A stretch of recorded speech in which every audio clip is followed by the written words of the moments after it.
여러분들이 믿는 종교, 여러분들 직업, 당연히 여러분들 대학보다 압도적으로 중요한 거는 초등학교 6학년, 중학교 1학년 바로 사춘기 때 우리 자녀한테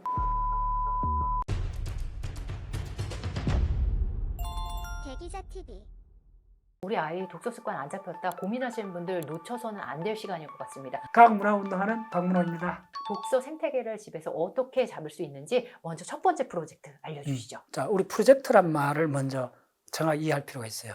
인류 역사상 프로젝트는 몇 개의 성공한 프로젝트가 있어요. 아폴로 프로젝트, 새마을 운동, 5개년 경제개발 계획, 플랜이라는 말을 썼을 때 프로젝트, 플랜, 계획 다 같은 건데 시간이나 강도 차이 정도는 있어요. 맨 처음에 하는 게 플랜이 마샬 플랜이라는 게 있었어요. 네네. 소유럽이 완전히 네. 공산화 되기 직전에 완전히 2차 대전 끝나고 마샬 플랜이 성공을 했잖아요. 네네. 예, 그 소유럽이 다시 일어났잖아요.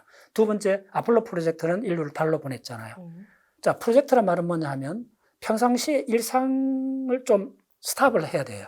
그러니까 항상 스탑할 수는 없죠. 일정한 기간을 스탑해서 한 가지 일, 한 가지 특수한 목적을 향해서 모든 사람이 단합된 힘을 일정한 기간에 발휘하는 걸 프로젝트라 그래요. 자, 그럼 독서를 프로젝트로 보면 예. 그 구성 단위는 가정이 된다는 거예요. 그럼 구체적으로 타이틀을 붙이면 우리 집에 서재 만들기 프로젝트. 대부분 우리 집도 책이 있죠. 책 없는 집이 없죠. 학생들이 있으면 다 책이 있죠. 그다음에 책꽂이도 있고 학생 공부방도 있죠. 그런데 그 학생 책꽂이 공부방을 준비할 때 그 부모들이 이게 내 아들, 딸의 일생을 결정할 가장 중요한 프로젝트란 개념으로 서재를 만들어주고 했는 부모가 많지 않을 거예요. 남들이 좋다 하니까. 예. 중요하다니까. 예. 책방 꾸미는 거고. 그렇죠. 논술 잘 쳐야 되니까. 혹은 또 그럴듯하게 보이니까. 그래서 독서를 보는 관점에 첫 단추부터 잘 먹겠다는. 첫 단추는 그럼 어때야 되나요? 프로젝트란 말은 어떤 일상을 조금 단절하고 굉장히 하나의 어려운 습관화들이는, 그래서 단순한 습관화 정도로 보면 그거 갖고는 달성이 안 돼요. 그 습관화 그 다음이 뭐냐 하면 우리가 매일 의식적으로 습관화하는 그 습관적 행동에 매 순간 의미를 계속 부여하면 그게 바로 리추얼이 돼요. 종교 의례가 된다고. 그 초등학교 딱 들어갈 때 예. 부모가 애를 데리고 서점에 가든지 학용품점에 가서 필통을 하나 사주든지 노트를 하나 사줄 때 그 첫 순간은 부모가 반드시 따라갔어. 저는 그 60년 넘었죠. 60년 전 대략 전에 초등학교 1학년 입학하던 입학식 날이 아직도 생생히 기억이 나거든요. 예. 바로 그 전날에 예. 아버지하고 그 아주 울진 시골이잖아요. 진짜 옛날에 못 살고 그랬잖아요. 그 조그마한 문구점이 있었어요. 그래서 아버지가 그들 갖고 그 플라스틱 예. 문호야 같이 가자 이러면서. 아이를 데리고 가서. 근데 우리 아버지가 그런 분이 아니거든요. 항상 일 마시고, 또 맨날 아버지들 다 그렇잖아요.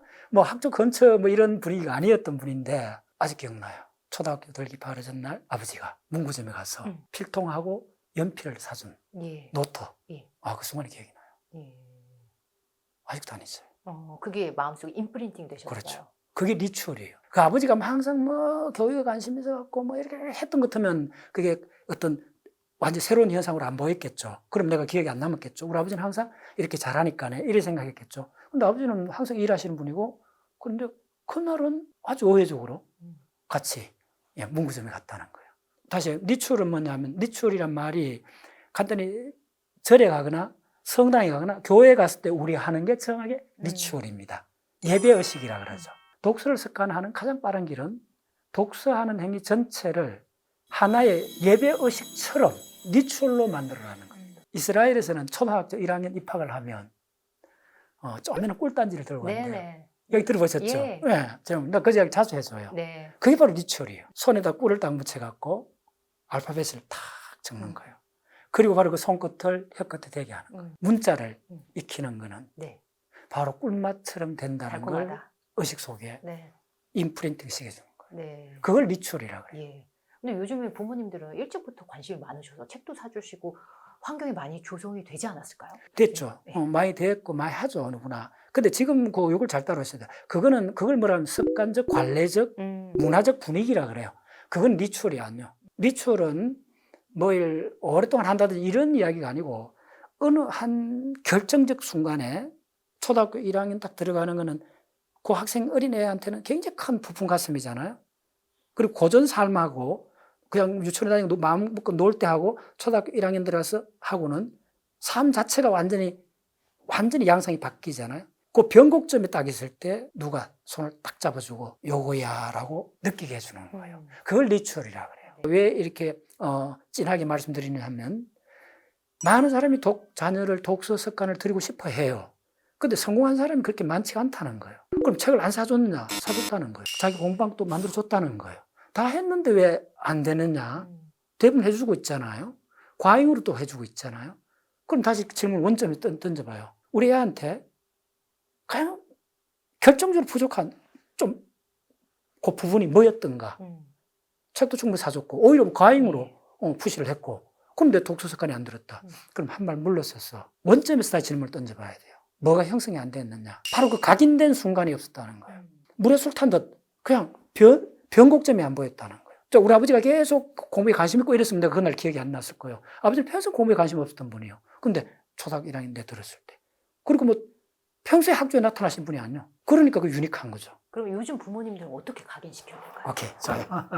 그래. 그래서 제가 첫 편에서 말씀드리고 싶은 거는 서재 만들기 프로젝트를 하라는 거예요. 여기서 방점은 프로젝트라는 거예요. 자, 그럼 저 상세히 설명드리겠습니다. 그러면 이 프로젝트는 90% 누가 하느냐 하면 부모가 해요. 네. 압도적으로 지금 엄마가 하게 되는 거예요. 네. 그래서 엄마가 이걸 하나의 의식화된 종교 의식처럼 생각하고 있느냐 아니냐가 성패의 갈림길이 서재 만들기 프로젝트라 하면 프로젝트는 반드시 목적이 있고 목적은 서재를 만드는 거고 실행 파일이 있어야 돼요.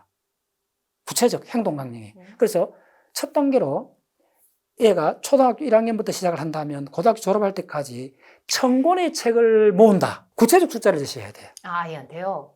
애한테 설정하는 게 아니고 네. 엄마가. 엄마 스스로? 예, 스스로. 네. 이 첫 번째 서재 만들기의 주인공은 애가 아닙니다. 애는 그의 수혜자이고 그것을 공부하는 애고 프로젝트 만드는 거는 전적으로 90%가 엄마 아버지 이야기예요. 거의 90% 실패해요. 미리 말씀드릴게요. 실패하게끔 돼 있는 구조로 돼 있다는 걸 내가 설명드릴게요. 그게 뭐냐면 자, 여러분들이 아파트에 방이 3개가 있다 합시다. 침실 있고 큰 방이 하나 있고 애들 방 공방이 있잖아요. 이 구조부터 생각해 봐야 돼요. 이 프로젝트에서. 그래서 한 방을 이제 애 초등학교 뭐 중고등학생 그 방을 어쨌든 서재로 쓰고 있잖아요. 다. 그러면 이걸 다시 완전히 프로젝트라는 개념으로 다시 이걸 접근해야 돼요. 첫 번째 뭐냐 하면 서재라는 거는 가급적이면 서재에는 일체 책 이외에 어떤 것도 넣으면 안 된다는 첫 번째 전제 조건이 있어요. 그리고 처음에는 뭐 책이 한 100권밖에 없다 합시다. 그럼 고등학교 졸업할 때까지 1000권을 채운다. 분명히 목표를 정해야 돼요. 1000권의 책을 1년 만에 모을 수는 없어요. 프로젝트는 관점은 이야기가 완전히 달라진다는 거예요. 네. 랜덤하게 책을 사는 게 아니라는 거예요. 네. 초등학교 1학년에서 고등학교 졸업할 때까지 6년을 프로젝트로 잡아야 돼요. 그 6년에 가장 최소 단위가 얼마냐면 1000권의 책을 모은다는 거예요. 서재 만들 프로젝트에서는 먼저 공간이 방이 확보되어 있잖아요. 오케이, 됐어요. 그 다음에 그 방에서 책 이외의 거는 다 제거를 하기 시작해야 돼요. 그거 몇 달 걸릴 수 있어요. 네. 애 옷가지 같은 거라든지 뭐 조금 빼줘야 돼요. 네. 크던 방이 좀 비었잖아요. 방을 비워야 돼요. 네. 첫 번째. 네. 어떤 것도 없애야 돼요. 그 다음 책상을 이제 딱 해요. 저는 책상에 서랍도 없어요. 그냥 책상만 있어요. 그러니까 다른 이런 책상이 그렇죠. 그러니까 뭐 서랍 열 틈도 없는 거예요. 네네. 그냥 이거는 그냥 공부. 그러니까 서랍이 있으면 여기다 장난감도 넣을 수 있죠. 오마이 사이언스. 이어서 언나가는 거예요. 뭘 빼내야 되느냐 하면 학습에 관련 없는 거는 모두 다 빼내야 돼요. 그게 아무리 좋은 것도, 아무리 소중한 것도. 학습에 관련 없는 건 다 빼내야 돼요. 단순화시키라는 거예요. 첫 번째는 책상만 덩그리 있는 상황이 벌어지죠. 오케이. 자, 그 다음에 두 번째는 책꽂이를 마련해야 돼요. 자, 두 번째 들어가니까 책상이 됐고, 두 번째 책꽂이가 마련돼야 돼요.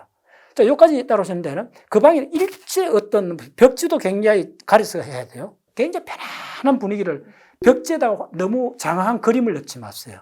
이 공방은 분산이 돼요. 은은한 우리나라 창호지 같은 한지가 좋아요.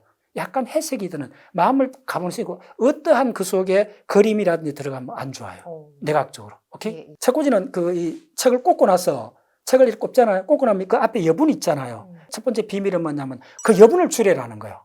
1cm 이상 여분이 나오면 안 돼요. 왜 그럴까요? 그 먼지가 앉는다는 거예요. 오마이 사이언스.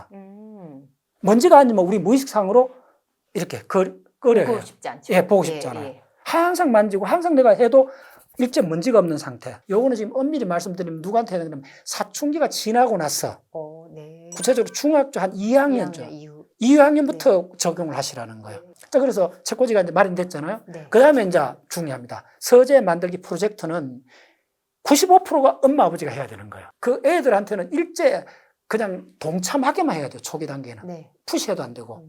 그럼 어떻게 하냐면, 자, 책꽂이가 만들어졌고, 자, 됐죠. 그 다음 책꽂이를 쳐야 되잖아요. 서점에 가야 돼요.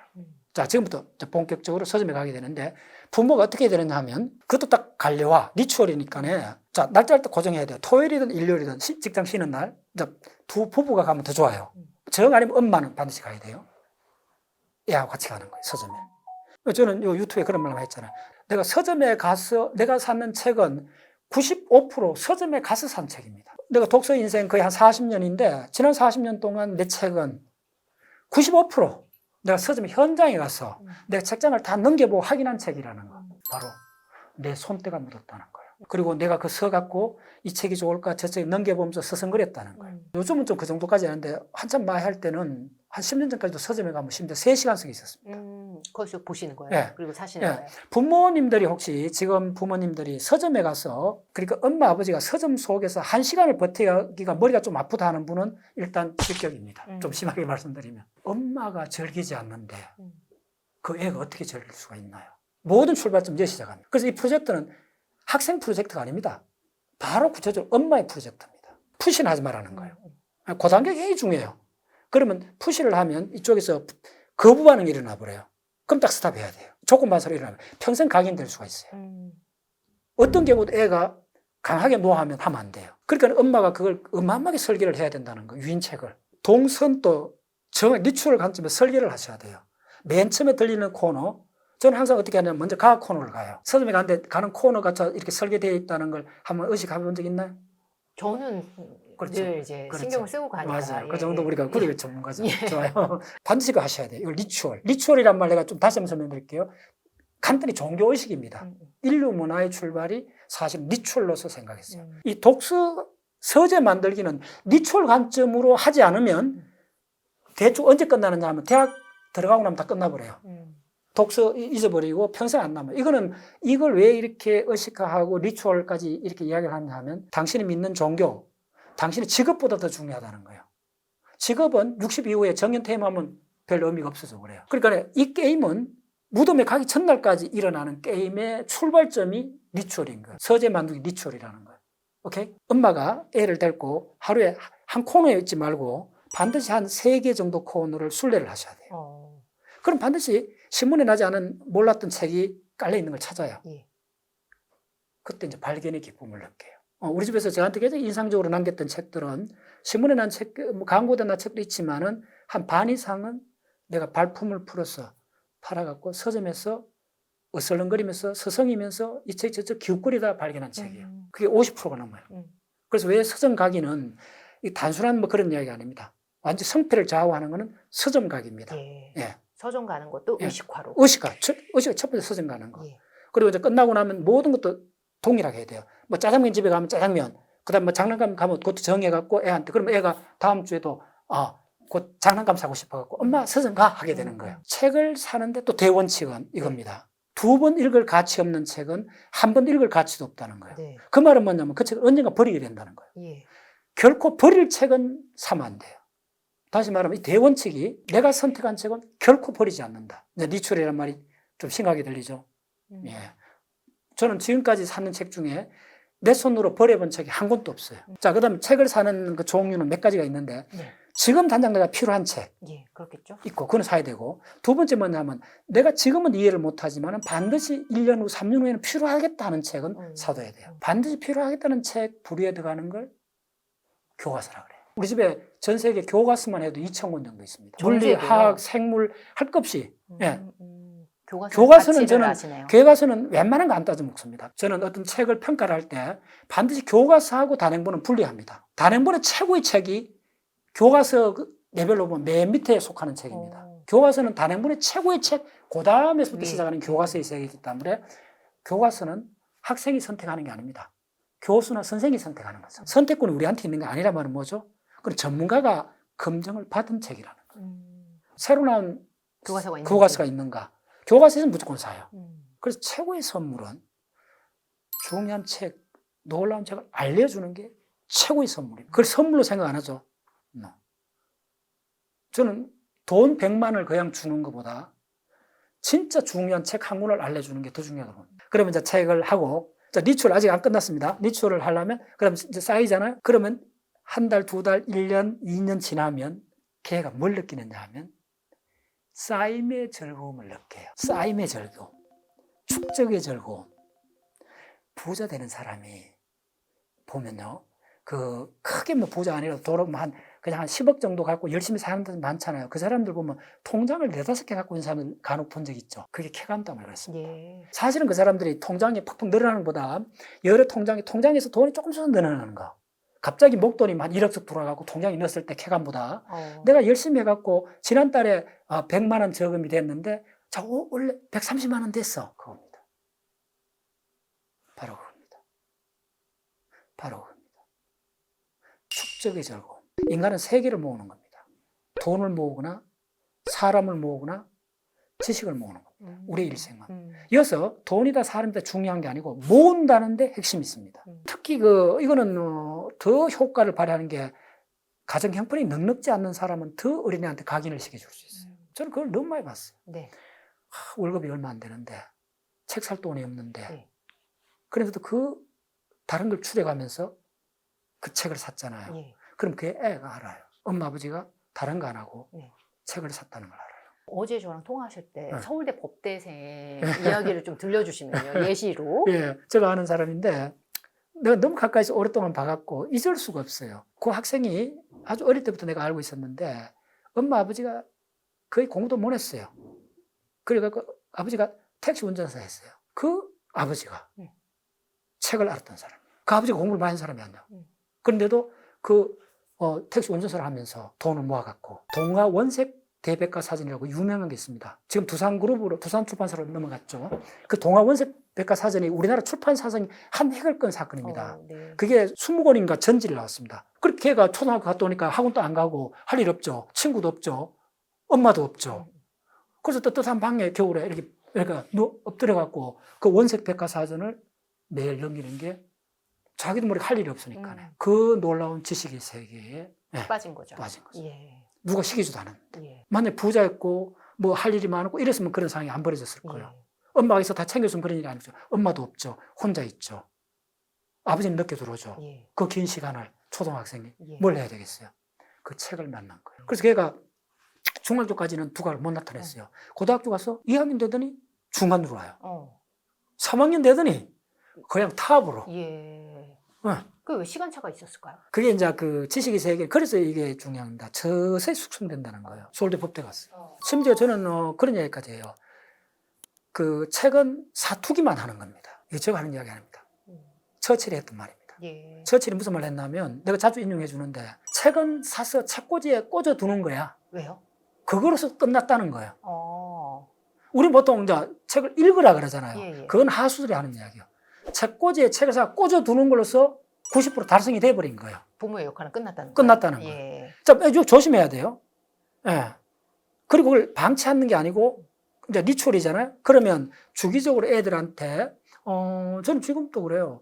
책에 뭐 이렇게 뭐 묻거나 뭐 이렇게 묻으면 되게 그냥 내 몸에 뭐 이렇게 묻는 것보다 기분이 안 좋아요.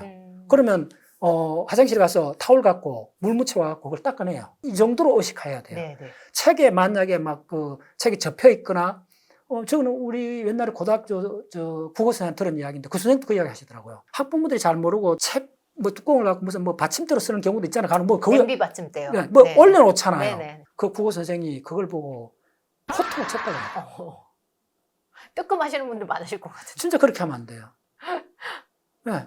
책을 보고 발로 탁 차거나 혹은 책에다가 뭘 이거 얹어놓거나 그러면 안 돼요. 등산을 하면 옛날에 하면 그 경험이 등산하는 사람은 그 암벽 등반하는 사람이 그 자일이라 그래요. 줄. 그걸 목숨줄이라 그래요. 네. 그러면서 그 맨 처음 뭐라면 그 줄을 밟지 못하게 해요. 밟으면 막 선배들이 호통을 쳐줘요. 그만큼 소중하니까요. 네. 이건 너 목숨하고 관계되는데 이걸 어떻게 함부로 밟고 무의식적으로 그렇게 하느냐 하면서 네네. 그걸 처음 딱 들어가면 그걸 확 심어줘요. 예. 그리고 의대에서는 뭐냐면 시신을 해부하잖아요. 네. 의대에서. 그건 그 해부과 의사가 처음 가르치는 게 시신을 딱 넣어놓고 그 해부학을 처음 배우는 그 의대 초년생한테 항상 하는 게 시신에 대해서 함부로 이렇게 하면 단장 나가라 그래요. 맞아요. 그거 들어보셨죠? 저는 해부하는 걸 봤어요. 봤어요? 네. 그래요. 네. 그게 리추얼입니다. 음. 책에 대해서 반드시 리추얼 과정을 통과해야 돼요. 그래서 바로 유태인들이 막강한 그런 노벨상이 쏟아져 나온 이유가 뭐냐면 첫 그 알파벳 문자를 리추얼로 바꾼 거예요. 이해됐죠? 예. 이건 평생 가는 거예요. 대학에서 끝나는 거 아니에요. 좋은 대학 가려고 이렇게 뭐 내가 장황하게 이렇게 뭐 그렇게 이야기하는 거 아닙니다. 좋은 대학 가고 뭐 공부 잘하는 거, 좋은 대학 가는 거는 이 리추얼 관점에서는 그건 10분의 1도 안 되는 그렇게 중요한 게 아니에요. 비유하자면 여러분 종교 이상을 둬야만이 성공하는 겁니다. 돈이 많다고 성공하는 거 아닙니다. 부모가 뭐 많이 배웠다고, 특히 부모가 많이 배우거나 돈이 많거나 하는 게 리추얼 과정에서는 장점이 아닙니다. 그 가난한 이야기 했잖아요. 그 사람은 자동 리추얼이 돼버린 거예요. 이 프로젝트가 어느 정도 실행됐다. 그 다음에 독서를 어떻게 이어가면 좋을까요? 프로젝트에서 우리나라 모든 학부형들이 그 딜레마에 빠지게 될 겁니다. 언제냐 하면 고등학교 들어갔을 때 딜레마에 빠질 거예요. 중학교까지는 사실은 이제 그 시험 성적이나 이런 것들이 뭐 조금 뭐 중간쯤 들어도 크게 문제가 안 되잖아요. 근데 이제 고등학교 1학년 때부터 학부형들이 굉장히 긴장을 하잖아요. 그렇죠. 오케이. 자, 이제 독서 1편은 서재 만들기를 리추얼로 하라. 네. 프로젝트로 하라. 이거였고, 2편은 뭐냐면 독서를 습관화하는 프로젝트예요. 네네. 그래서 오늘 3개의 프로젝트만 이해하시면 돼요. 네. 독서를 습관화하는 프로젝트를 어떻게 시행해야 되는가? 이건 좀 어렵습니다. 이건 물리적인 게 아니고 대부분 심리적인 현상이기 때문에 적어도 서재 만들기 프로젝트를 중학교, 고등학교 6년을 엄마가 성공을 해야만이 두 번째 프로젝트, 그러니까 독서를 습관화하는, 독서하는 걸 리추얼 단계까지 습관화하는 프로젝트의 성공 가능성이 높아집니다. 이 앞뒤가 다 있다는 거예요. 예, 서재가 없고 책꽂이도 없는데 그다음 모든 책을 랜덤하게 사고 그냥 뭐 기본 내키면 서점에 가서 사고 이렇게 하면 덜쭉날쭉하면 이건 아예 안 됩니다. 네네. 오늘도 내가 KTX 오면서 그 사고 실험을 많이 해봤는데 한번 내가 질문해 볼게요. 예. 우리 인생에서 가장 결정적 시기가 언제일까요? 결정적 시기요. 사춘기 아닐까요? 굿. 네, 대부분 다 이런 심리학자부터 브레인 하는 사람 다 이거는 다 동의를 합니다. 뭐 그냥 우리가 그냥 편한 표현으로 서울대 간다든지 뭐 심지어 하버드 대학 간다든지 뭐 중요한 유명한 대학 간다는 거는 여기 해당 사항이 없습니다. 예. 제발 그거 깨세요. 이게 굉장히 중요한 포인트입니다. 네. 왜냐하면 이 게임은 대학생이 타켓이 아니라는 거예요.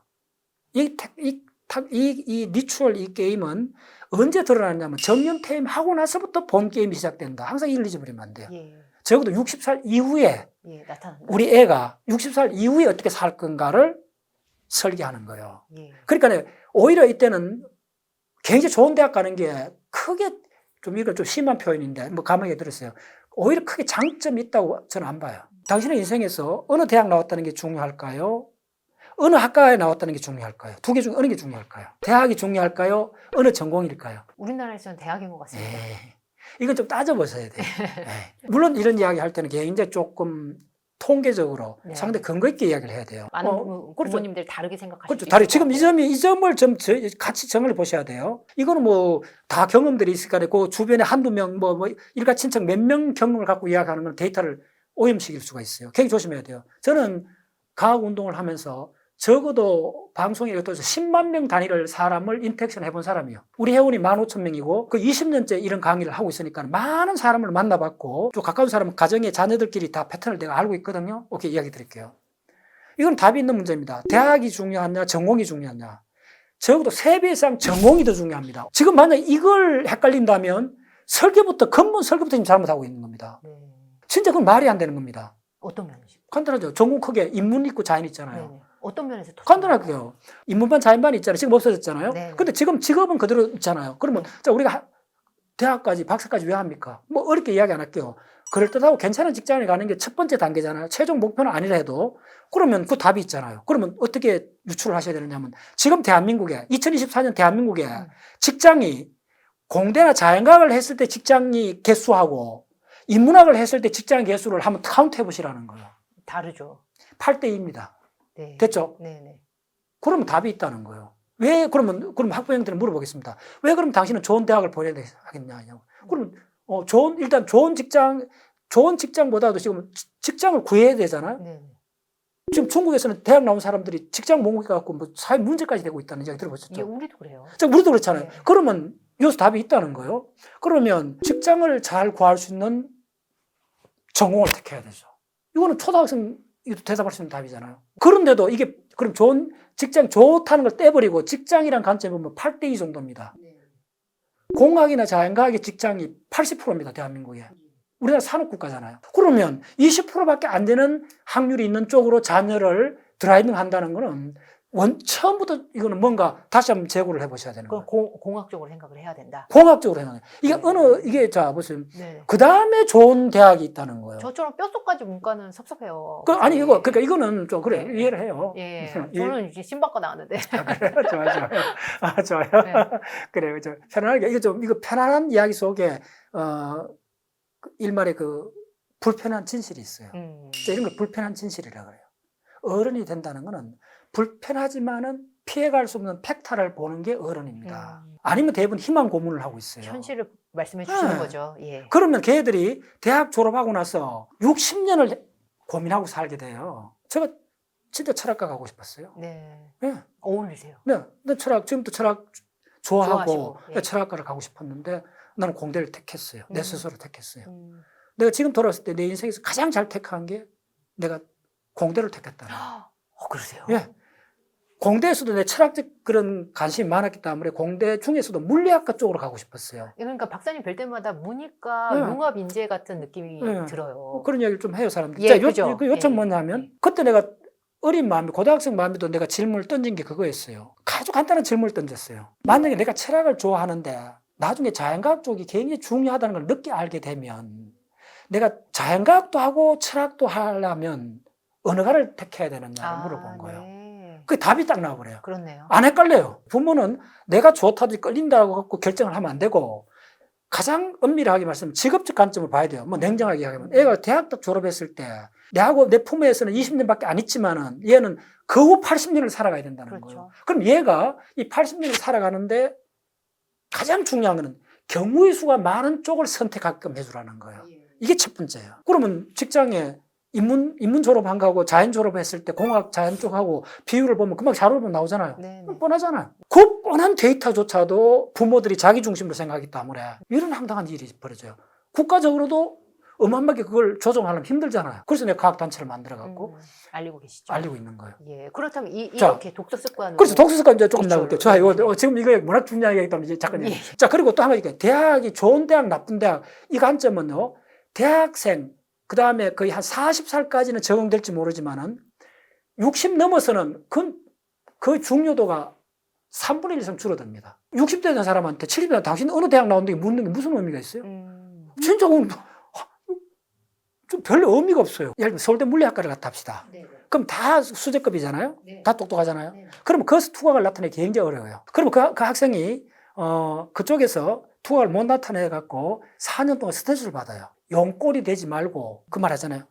뱀의 머리가 범매를 되라는 거예요. 네. 그 말이 진짜 엄청난 중요한 말입니다. 쪼매는 단체든지 수준이 그렇게 높지 않는 대학에서 1등은 서울대 중간보다 좀 낫다고 봅니다. 네. 왜냐하면, 잘 들어보세요. 걔는 내가 1등을 해봤어라는 놀라운 경험을 갖고 있는 겁니다. 성공 경험인가요? 그렇죠. 예. 실패해서 배우는 거 아닙니다. 작은 성공에서 배우는 겁니다. 저는 이 말도 자주 합니다. 실패는 사실은, 물론 좀 상황이 좀 다를 수가 있는데, 실패해서 배운다기보다는 사실은 어디서 배우느냐 하면요. 쪼매는 성공에서 배우는 겁니다. 그래서 서재 프로젝트에는 쪼매는 성공의 삶이잖아요. 책이 점점 늘어나는 거. 네. 쪼매는 성공을 주목해야 돼요. 큰 성공은 위험해요. 우리 조선시대 뭐라 하냐면 소녀 등가, 소녀가 어린 나이에 급제한 맞아요. 인물 중에 크게 된 네네. 인물 없다 그러잖아요. 네네. 그 말이 왜냐하면 어릴 때 너무 유명해져 버리면 감당을 못해요, 애가. 그래서 대기만성이란 말이 그 옛날에 만들었지만 항상 적절한 말입니다. 그래서 무슨 말이냐면 첫 번째 요약해 드릴게요. 대학보다 전공이 3배 이상 중요합니다. 두 번째는 뭐냐면 좋은 대학 가면 좋은데 너무 버거운 대학 가서 스트레스 받는 것보다 조금 단계를 낮춰가 가갖고 자부심을 느끼게 하는 게 훨씬 중요한 투자입니다. 왜 그러냐면 이걸 또 그냥 또 우리 사회에 좀 불편한 짓을 하나 이야기할게요. 공부를 하고 싶으면요. 우리나라 지방의 웬만한 대학 나와도 대학 졸업하고 나서 서울대 대학원을 서울에 있는 중요한 대학원을 들어갈 수 있습니다. 혹시 그럼 대충 아시죠? 예. 예, 문이 많이 열렸어요. 예. 대학원생이 없어갖고 중국이나 뭐 어느 데서 오잖아요. 데려올 판이에요. 예, 데려올 예, 판이 예, 다 알고 있잖아요. 예, 예. 그러니까 공부라는 걸 대학에만 자꾸 생각하니까 우리가 좋은 대학이 자꾸 믿는데 진짜 그거는 좀 심하게 넌센스에 가까운 거예요. 제가 봤을 때는. 예를 들어 줄게요. 내가 항상 우리 회원들이 공부에서 자문을 받으면 고등학생 학부모한테 재수하지 말고 수준 낮춰갖고 편안하게 좋은 괜찮은 전공이 있는 자기 적성에 맞는 괜찮다는 게 적성도 중요한데 두 번째는 뭐냐면 연례에 있는 전공을 선택하라는 거예요. 미리 딱 정해져 있는 전공을 선택하지 말라는 거예요. 예. 예를 들면 근데 뭐 구체적으로 어떤 전공을 이야기하면 좀 그러니까네 무슨 전공들이 있잖아요. 그럼 그건 나오면 90% 골로 가는 전공들이 있잖아요. 제발 그런 거 택하지 말라는 거예요. 네. 그럼 다른 선택이 없다는 거예요. 삶이 이미 결정돼 버렸다는 거예요. 우연히 들어올 텀이 없다는 거예요. 삶이가 단정하지 않다는 거예요. 오케이? 좋은 전공이냐 나쁜 전공이냐는 것도 보는 관점에서 완전히 다를 수가 있다는 거예요. 네. 첫 번째 기준은 얘가 대학을 졸업하고 나서도 아니고 정년 퇴임하고 났을 때 뭐 가장 좋으냐. 저는 이런 이야기해요. 심지어 뭐 그냥 우리끼리 하면 가까운 사람한테는 법대나 이런 데보다 체육학과나 스포츠 생리학과 가라 그래요. 왜 그러냐면 한번 보세요. 스포츠 생리학과를 가면 지금 가장 많은 폼이 있는 게 필라테스 이런 거잖아요. 네. 자, 그러면 그거 그렇게 대단한 직업이야 이렇게 생각할 수 있잖아요. 내가 아는 대학 교수가 저한테 이런 이야기해요. 자기 꿈이 뭐냐 하면 정년 퇴임하고 나서 좀에는 체육관 하나 만들어가지고 그게 검도 도장이든 무슨 태권도 도장 하나 만들어갖고 자기가 아침 저녁으로 그 도장에 해갖고 푼돈 좀 벌고 생활비 좀 벌고 그 도장에서 아침부터 저녁까지 운동하고 그다음 그 도장 안에도 좀에는 서재 만들어 책 보고 나머지 시간 또 운동하고 그런 삶을 살고 싶다는 거예요. 네. 근데 당신 현명하다. 예. 최고의 삶이다. 자, 우리가 사회적으로 굉장히 좋은 직업을 택했다. 그런데 만약에 70대 건강이 안 따라준다. 그럼요. 저도 예, 다 알잖아요. 무슨 말인지 아시겠어요? 그러니까 이 보는 관점이 다 다르다는 거예요. 자, 빨리 할게요. 그래서 좋은 대학보다 압도적으로 중요한 건 전공이고 전공을 보는 관점에서 가장 중요한 거는 얘가 졸업했을 때 경우의 수, 직업을 그런 경우의 수가 열려 있는 걸 하라는 네. 거예요. 중학교 2학년 혹은 1학년 사춘기가 인생에서 가장 중요합니다. 내가 그걸 증거를 대줄게요. 제가 지난주에 경북대 총동문회 가서 60대, 70대 우리 선배들 되는 우리 동기들도 있고 그다음 후배들한테 한 7, 80명한테 강의를 했어요. 고등학교 동창을 만나면 참 놀라워요. 특히 고등학교 동창 만나면 손을 잡자마자 몇 마디 해보자. 야, 너 하나도 안 받겠네. 그런데 초등학교 동창은 양상이 달라요. 그래요? 초등학교 동창을 보면요. 네. 바뀔 수가 있어요. 근데 고등학교 동창을 만나면 거의 90%가 안 바뀌어 있어요. 그래요. 맞죠? 사춘기가 그만큼 중요한 거예요. 굿! 정리이 됐죠? 놀랍죠? 예. 자, 오늘 좋아요. 오늘 예. 우리 대기자님. 이 대기자다. 제가 우리 서두에도 교육대기자 왜 교육대기자냐고 그래, 대기자. 말씀. 이름 잘 지었어요. 감사합니다. 대기자입니다. 밝은 얼굴로 지금 이렇게 아주 관심 있게 들으니까 저도 기분이 좋아요. 초등학교 동창은 예측을 어려워요. 사업에 성공하는 사람이 있고, 야, 너 그때 그냥 깨지작 했더니, 너 크게 성공했네. 이렇게 놀랄 때 있잖아요. 네. 그때 너 개구장인데, 너 되게 점장해졌네. 네. 너 손질 바뀌었네. 그러니까 고등학교 동창하고 초등 완전히 다르다는 걸 비교를 하거나. 그렇군요. 맞죠? 예. 고등학교 동창은 사춘기를 겪었잖아요. 그렇네. 안 바뀌어요. 그 패턴이. 왜 안 바뀌어요? 90%안 바뀌어요. 자, 그러면 그래도 간혹 이제 부자가 되고 성격이 좀 바뀌었다 하는 거는 사회적으로 획득한 후성적 그런 캐릭터가 가려져 있는 겁니다. 그래서 술자리 내가 고등학교 동창을 만나면 그게 걷어지잖아요. 예, 사회적 나와요. 사회적 계급장을 띠잖아요. 네네. 그러니까 그대로 패턴이 나오는 거예요. 오케이? 명확해졌죠? 예. 바로 그겁니다. 그만큼 사춘기가 그만큼 중요한 인생에서 결정적입니다. 그거를 그러면은 예전 초등학교 모습이 그대로 그대로. 사춘기에서 묻어나게 나는 경우도 있고 바뀐 경우는 사춘기 때 어떤 일이 있는 건가요? 그렇죠. 사춘기 때 이제 완전히 갈라져요. 저도 그랬고 다 돌이켜보면 사춘기 때 중학교 1학년, 2학년 때 확 바뀝니다. 그 평생 하는 형질은 사춘기 때 결정이 됩니다. 이때 결정은 80대까지 갑니다. 네. 그때 이제 바로 중학교 1학년 사춘기 갓 들어간 부모가 애들 핸들하기 어렵잖아요. 네. 이제 부모들이 그러니까 서재 만들기 프로젝트에 6년간, 3년간 조율을 두라야 돼요. 이게 1년 만에 되는 이루어진다. 프로젝트가 아니라는 거예요. 네네. 그러니까 이게 그래서 프로젝트란 말을 쓰는 거예요. 그럼 이제 이 책 읽기 습관, 독서의 습관의 프로젝트는 어떻게 접근해야 되느냐 하면요. 이 하이라이트는 바로 사춘기하고 이걸 결부를 시켜야 된다는 거예요. 벌써 고등학교 가면 되죠. 네. 어떻게 결부될까요? 바로 중학교 1학년, 예. 빠르면 초등학교 6학년. 예. 요즘 5학년까지 돼요. 네. 초등학교 5학년, 6학년, 중학교 1학년. 이 2, 3년이 그 학생이 서울대 가는 것보다 하버드 대학 가는 것보다 훨씬 중요합니다. 그럼 부모님은 어떻게 해줘야 돼요? 예. 그래서 그걸 어떻게 생각하셔야 되느냐 하면 그때 걔의 흔히 말하는 개성, 캐릭터가 결정이 됩니다. 그래서 이제 호흡을 애하고 밀착해야 돼요. 근데 이제 애들이 막 튕겨져 나오고 끌렁해져요, 많이. 그래서 그 앞전 단계 서재 만들기에 성공하지 않으면 이거 굉장히 어려워요. 그래서 1편의 서재 만들기 프로젝트를 적어도 3년 혹은 6년 내가 성공을 하고 나면 거의 벌써 한 80%는 독서 습관의 성공이 들어가 버린 거예요. 그러면 벌써 걔가 성격이 바뀌어버려요. 뭐냐 하면 이제 그때 갈라지는데 요때 만나는 세계가 두 개의 세계가 등장합니다. 그때 인간을 만나는 애가 있고 자연을 만나는 애가 있습니다. 여기 바로 핵심입니다. 그래서 인문학을 간 사람은 인간을 만난 거예요. 공학이나 자연과학을 택한 애들은 바로 물리적 존재에 대한 인식에 눈을 떠요. 인간에 의한 거, 인간이 만든 거, 역사, 인간의 사고체계, 철학, 그 다음에 인간과 인터액션, 정보, 신문, 방송, 이런 쪽을 선호하게 돼버려요. 사춘기에 들어간 애 의식 속에는 인간이 먼저 들어와 버린 거예요. 친구라든지. 그래서 친구, 구체적으로 친구로 들어오죠. 예. 예. 근데 이제 좀 비율은 소수지만은 네. 자연이 들어오는 애들이 있어요. 그 자연이 들어왔다는 게 이를테면 뭘까요? 자연을 만나려면 일단 그 인간하고 인터랙션 하는 이걸 줄여야 돼요. 그 두 가지 대상밖에 없어요. 자연하고 인간인데 이걸 줄여주려면 애가 감묵해야 돼요. 조용해야 돼요, 일단. 차분해져야 돼요.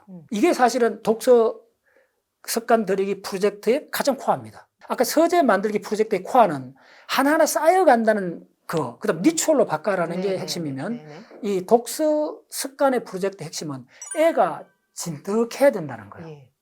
이창호 국수 있잖아요. 예. 돌 붙여라 그러잖아요. 네네.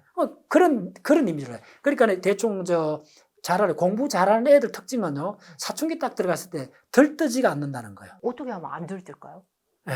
그게 바로 독서의 힘이에요. 걔들도 당연히 초등학교 때는 사나웠어요.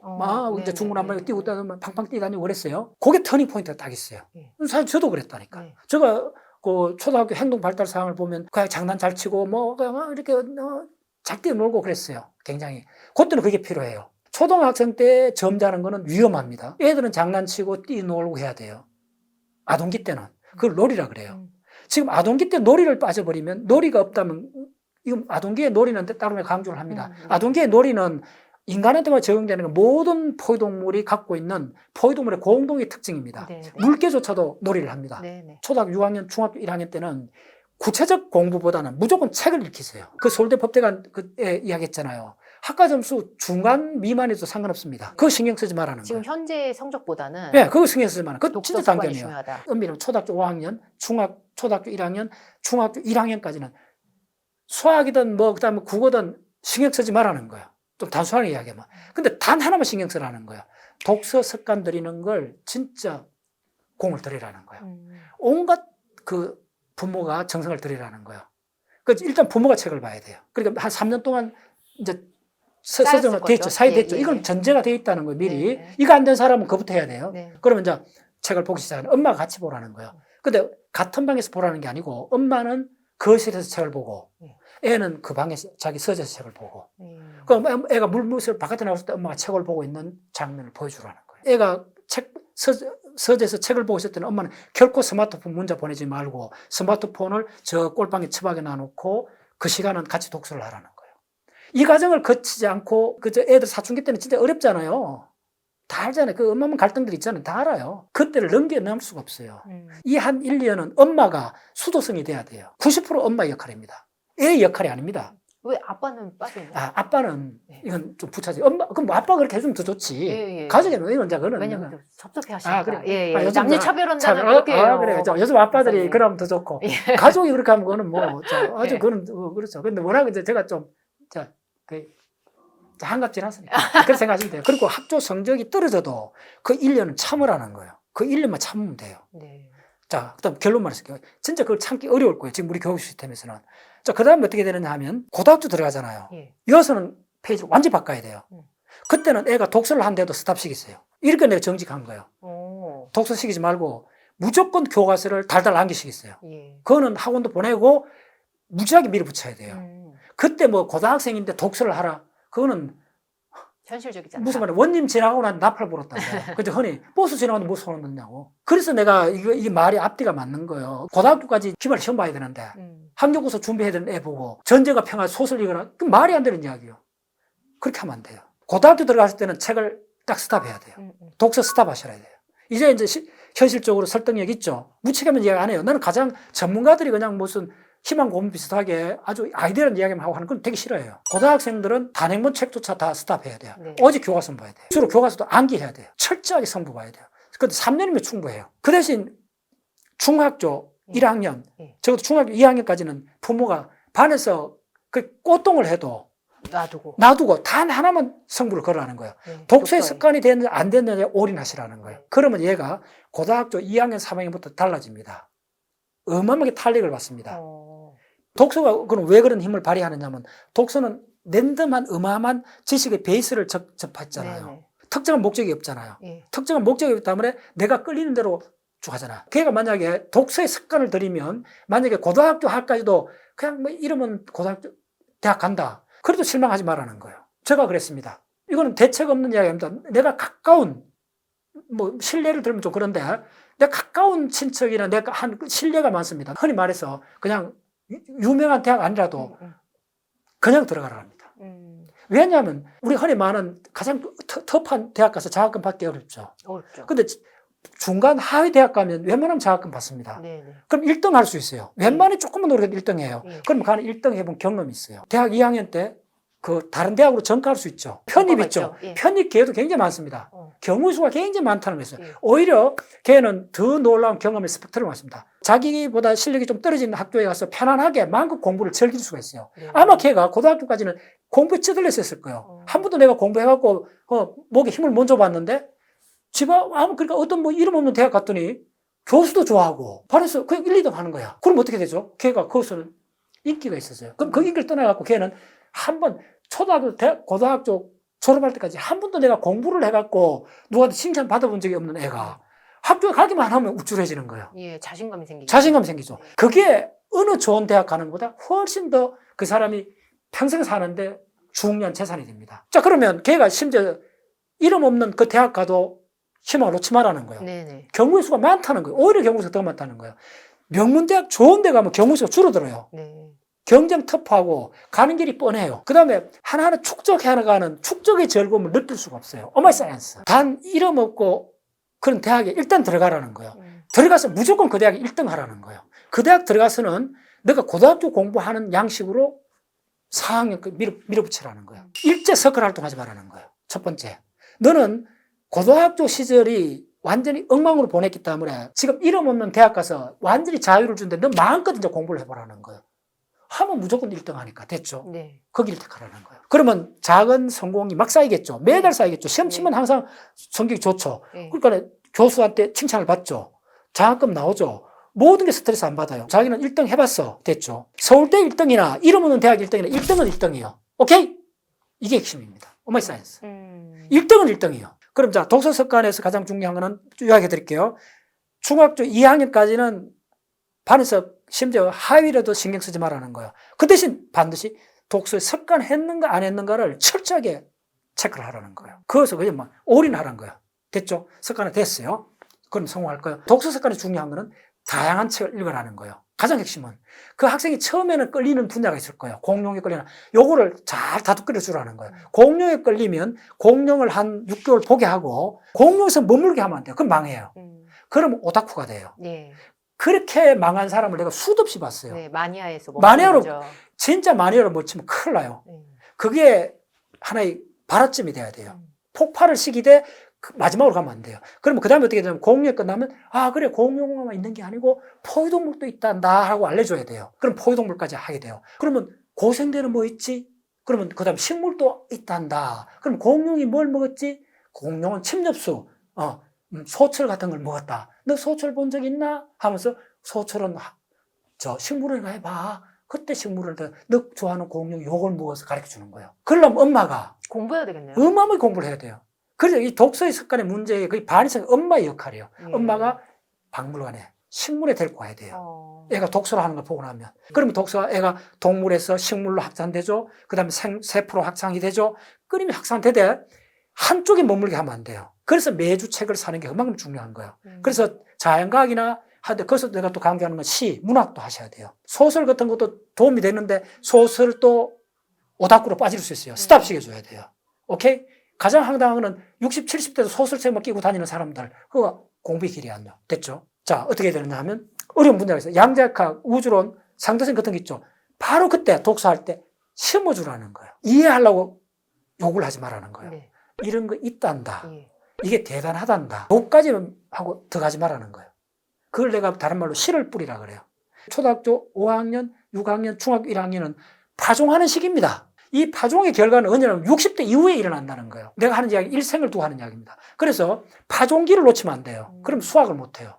이 파종기는 무조건 뿌려야 돼요. 그럼 다양한 100곡을, 100가지 씨앗을 뿌려야 돼요. 아인슈타인에도 뿌리고, 그 다음에 역사에도 뿌리고, 그 다음에 철학에도 뿌리고, 가급적이면 자연과학 쪽에 많이 뿌려주라는 거예요. 어려우니까네. 근데 이해하려고 욕을 하지 말라는 거예요. 네. 그리고 어느 정도 가면 칭찬만 무조건 해라. 너 그거 이름 아는 거 대단해.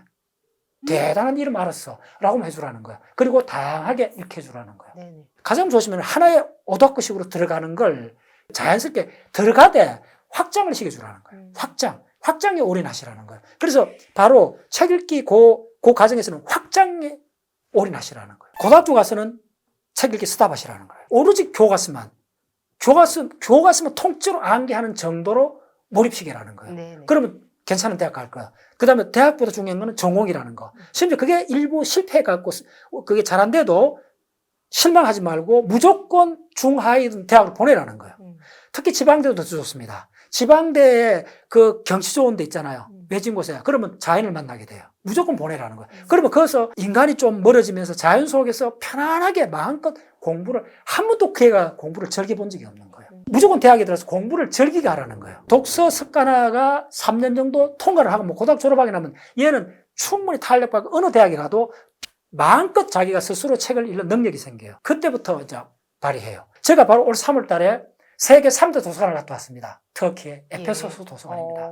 10년 전에 가 두 번째 갔습니다. 네. 저는 꼭 터키를 가면 에페소스라는 그 고대 도시를 갑니다. 그 간 사람은 다 에페소스 도서관을 볼 겁니다. 예. 나는 가면 진짜 가슴이 뭉클하고 가슴이 먹먹해요. 그거 가면. 마지막에 그 에페소스로 가면 맨 마지막에 가장 큰 건물이 에페소스 도서관입니다. 거기 양피지. 양피지로 수만 권의 그 양피지가 있었답니다. 원래도 그 80명이 갔습니다. 그 앞에서 강의를 했습니다. 인류 역사를 바꾼 거는 바로 이 도서관이다. 왜 그리스 문화, 이걸 왜 우리가 그렇게 친송하느냐. 그리스하고 에집트 문화의 꽃은 알렉산드리아 도서관. 진짜 내 꿈은 알렉산더 도서관 다시 그 빈터를 한번 가보고 싶어요. 그 알렉산더 도서관의 부속 연구소에 세계적 천재가 5명이 나옵니다. 네. 그 중에 한 명이 유클리드입니다. 지난 3천 동안 우리 인류를 했던 유클리드 계학이 예. 바로 알렉산드리아 도서관의 부속 연구소의 연구원이 바로 유클리드였습니다. 예. 그리고 알렉산더 도서관에는 거의 뭐 100만 권 이상의 그 장서가 있었다 그랬잖아요. 네네. 아마 오늘 독서의 중요성에 대해서는 다들 인지를 그렇죠. 하고 있는데 이거에 대해서 어떻게 실천하게 할 수 있는지에 대해서 퀘스천이 있는데 많이 풀어주신 것 같아요. 예. 오늘 마지막으로 저희 학부모 구독자를 위해서 조언으로 예. 마무리하겠습니다. 여러분들이 믿는 종교, 여러분들 직업, 당연히 여러분들 대학보다 압도적으로 중요한 거는 바로 초등학교 6학년, 중학교 1학년, 바로 사춘기 때 우리 자녀한테 내가 독서의 습관화에 성공했는가 안 했는가가 그 사람이 일생에 나머지 거의 한 80년에 영향을 끼치는 사건입니다. 혹시 동창회 가시면 고등학교 동창을 만났을 때하고 초등학교 동창을 만났을 때 비교를 해보세요. 중고등학교 동창을 만나면 50년이 지나도 그 모습 그대로입니다. 그 캐릭터 그대로입니다. 그때 결정된 독서의 습관이 그 사람 인생을 바꿉니다. 인생의 로드맵을 짚어주신 것 같습니다. 함께해 주셔서 감사합니다.